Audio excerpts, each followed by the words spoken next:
নমস্কার বন্ধুরা, প্রতিদিনের মতন আজকে একটি নতুন রেসিপি নিয়ে এসেছি।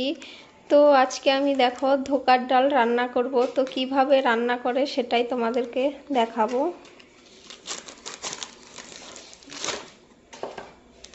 প্রথমে আমি প্যাকেটটিকে কেটে নেব। তো দেখো প্যাকেটটা কেটে আমি বাটিতে নিয়ে নিয়েছি ধোকার ডালটা। এখন আমি স্বাদ মতন নুন দিয়ে দিলাম, হলুদ গুঁড়ো দিয়ে দিলাম, ভালো করে মিক্সড করে নেব।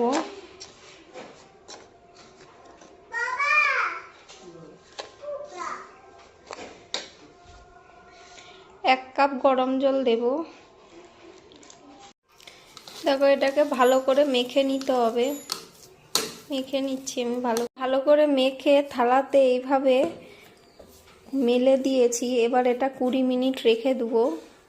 বন্ধুরা দেখো আমি 30 মিনিট রাখার পর এইগুলোকে পিস পিস করে কেটে নিয়েছি। তো তোমরাও এভাবে কেটে নিবে। এখন আমি এগুলো ভেজে নেব।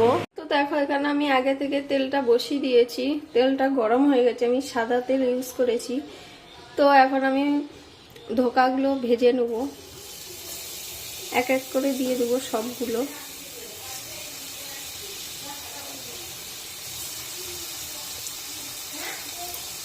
করে ভাজা হয়ে গেছে, এখন আমি এগুলো তুলে নেব।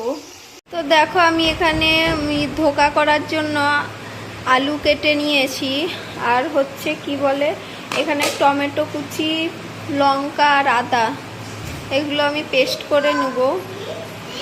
আমি হচ্ছে ধোকা ভাজার তেলটাতেই দুটো তেজপাতা, জিরা ফোড়ন দিয়ে দিলাম। এবার আলুগুলো ছেড়ে দেবো।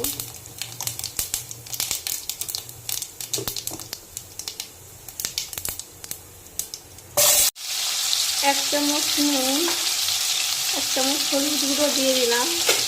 ভালো করে লাল লাল করে ভেজে নেব। দেখো আলুগুলো লাল লাল করে ভাজা হয়ে গেছে। এখন আমি বেটে রাখা মশলাটা দিয়ে দেবো।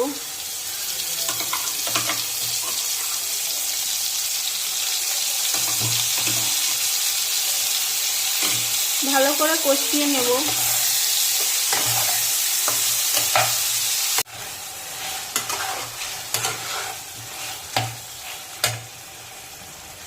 জিরে গুঁড়ো দিয়ে দিলাম।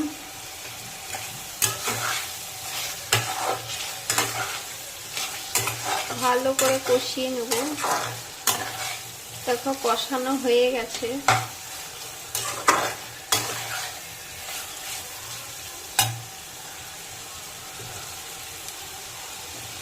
পরিমাণ মতন জল দিয়ে দিলাম।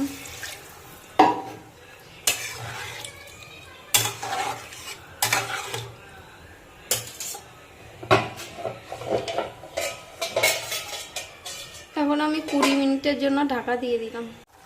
তরকারিটা ফুটে গেছে, এখন আমি ধোকার ডালগুলো দিয়ে দেবো।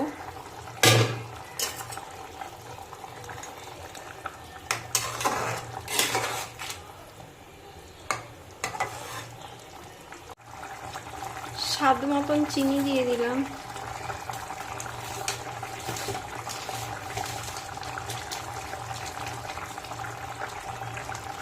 গরম মশলার গুঁড়ো দিয়ে দিলাম।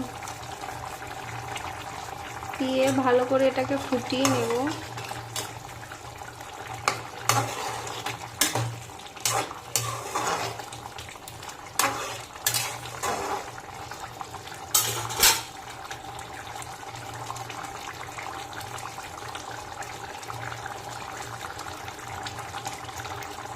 হয়ে গেছে, এখন আমি নামিয়ে দেব। তো দেখো বন্ধুরা আমার ধোকার ডাল রান্না হয়ে গেছে। তো তোমাদের কার কার ভিডিওটি ভালো লেগেছে কমেন্ট করে বলবে, আর অবশ্যই শেয়ার করে দিও।